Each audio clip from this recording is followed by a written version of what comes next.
हूँ। सम्मानित मीडिया के साथियों,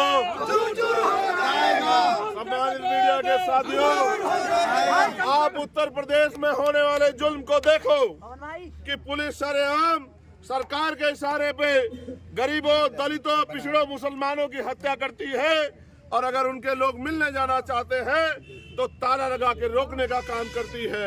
हम संविधान को मानने वाले लोग हैं, मगर आप मुझे बताओ, क्या इस देश में लोकतंत्र खत्म हो गया है कि हम अपने परिवार के लोगों से नहीं मिल सकते हैं? ये जुल्म जाती किस लिए? उसकी माँ इंतजार देख रही होगी, उसके पिता इंतजार देख रहे होंगे कि उनका भाई चंद्रशेखर आजाद आएगा, उनको न्याय दिलाएगा, उनके आंसू पूछेगा। मैं क्या जवाब दूंगा उसकी माँ को जिसने अपना 17 साल का बेटा बाबा साहब के लिए खो दिया? ये सरकार और पुलिस की मिली भगत से ये जुल्म हो रहा उत्तर प्रदेश में। दलित अब उत्तर प्रदेश में और देश में सुरक्षित नहीं है। इस देश के दलितों को जागना चाहिए। इस देश के दलित, पिछड़ों, आदिवासी, मुसलमानों को, सिखों, जैन, बौद्धिस्टों को, ईसाइयों को समझना चाहिए कि जब तक आप अपनी राजनीतिक ताकत नहीं बनाओगे तब तक आप इस देश में मारे जाओगे। इसलिए अपनी राजनीतिक ताकत बनाने के लिए लड़ो।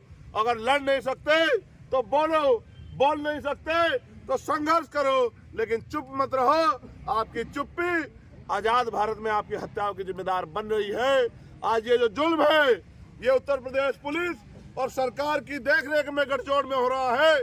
जो पुलिस सुरक्षा करने वाली पुलिस थी, जिसके ऊपर हमें नाज था, जिसके माथे पे अशोक चक्र है, जिसके माथे पे शेर का निशान है, आज वही पुलिस भक्षक बन गई है।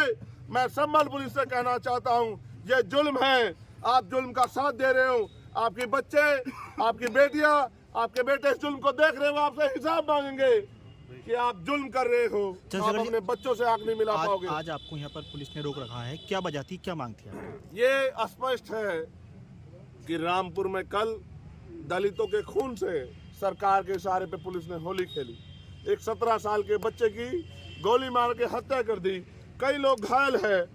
आज उन्हें मेरी जरूरत है। पुलिस दबाव बना रही है। परिवार के लोग बार बार मुझसे अपील कर रहे हैं कि भाई आ जाओ।